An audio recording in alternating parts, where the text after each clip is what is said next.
Hi, it's Ralph and Lonnie D'Amigas back again for Planetary Calendar. We're going to be looking at the forecast for January 2025. And as you know, we're doing weekly forecasts now, but we're only sending monthly notifications. So if you want to get a weekly notification, you need to go to youtube.com/Planetary Calendar Astrology, and please subscribe. It really helps us keep the content up. And if you hit the notification bell, you'll get a notification every time we post anything at all. So the final week of January starts with the 26th and ends at the 31st, but we're going to add in that Saturday of February the 1st just for fun. Oh, good. Okay, well, the Sunday on the 26th, we have the moon goes into Capricorn early in the day, so it's fairly practical, hardworking moon for the Sunday. So maybe go out and do those responsible things you're supposed to be doing. And then the moon is making a square to Neptune, but the more important thing is the fact that there's a trine between Venus and Uranus, and there's a trine between Neptune and Mercury. I mean, a conjunction. Not a sex. I'm sure not trines. Those are sextiles. Those are sextiles. They're holding hands. Yep. And you know what? That Capricorn moon is a lot of times it's mom is dad or dad is mom. Yeah. You know, so think about blending those responsibilities or those experiences for your younger people that you have contact with. And especially everyone should listen to grandma because she knows what she's talking about. Right. On Monday, Mercury enters Aquarius. They both started with an M, Mercury, and Monday. Well, Mercury had entered, Capricorn on the 8th. So this means this is a fast-moving Mercury. Yeah. And when you have a fast-moving Mercury, things get done more quickly. It's taking place,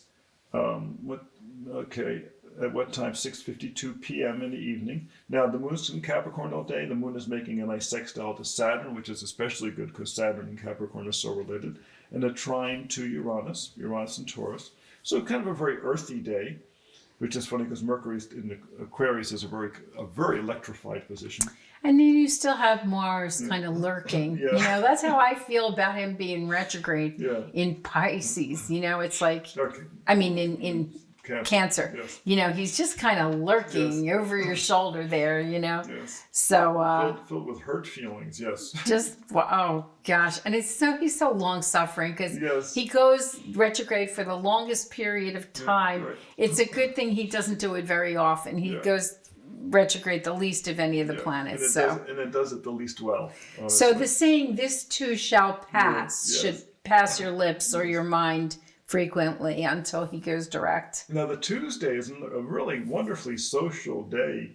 The moon is going to go into Aquarius at 11:31 a.m. It's about noontime, but there's all these great aspects to the moon. It means a very social, sextile Venus, sextile Neptune, conjunct Mercury, conjunct Pluto, and then Mercury is conjunct Pluto.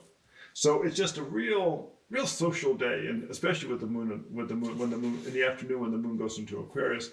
And then we go on to the next day, the 29th, is the new moon. So this is the new moon, which signals the Chinese New Year. The new moon in Aquarius is the event of the Chinese New Year. It will be celebrated the next day in the year of the wood snake. So it's taking place at 9 degrees Aquarius. Last month, the new moon was at 9 degrees Capricorn. It's 9 degrees Aquarius. So if you have anything at 9 degrees Aquarius or 9 degrees Leo, especially, pay attention because you're really going to feel this. Really 9 degrees fixed. So that really also includes Scorpio and Taurus. Yes. So now you can see there the sun and the moon are parallel. Fortunately, there's no eclipse for there, which we've had eclipses on those before. The moon is going to be sextile to Jupiter in Gemini. We have done up the charts for the Lunar New Year, and later on, probably the first week right after the New Year, we'll be putting up the chart for the Chinese New Year forecast that we do every year, which we've been doing for over 20 some years now. Yes. And it's usually fairly accurate. It's very interesting because it's a more appropriate starting point for the year. And I want to mention that the new moon itself is a good starting point for a new cycle. Yes. So, like for example, if you want your hair to grow fast, you wait until after the new moon, when the moon is growing in size, and then your hair will grow fast. And if you want to keep your nice short haircut trim, get it cut before the new moon. Yeah, exactly. After the full. Exactly. Now, on the 30th, next day, which is like I said, that they're celebrating the wood snake, Uranus is going to be turning direct. So, we have, as we get more and more planets now are starting to turn direct, you now will have a greater sense of things moving forward. Things are going to accelerate. It looks like the Jupiter and Mars are the only planets that are still retrograde. Right. After that, Uranus. Yeah, and they'll be turning direct in the first part of the year, but you'll start feeling like things are starting to progress again. Yeah. And then on the 31st, you have the moon has gone into Pisces. And apparently went to sleep because there's really not a lot going on here. No, it's a very quiet day. Moon conjunct Saturn. It's squared to Jupiter, which means you basically have this, once again, this mutable square going on. A lot of things focused on people. So it's definitely a very interesting month. So come back next week for another forecast. And if you don't have our calendar yet, to follow along with these forecasts, you can get it at planetarycalendar.com and visit us on YouTube.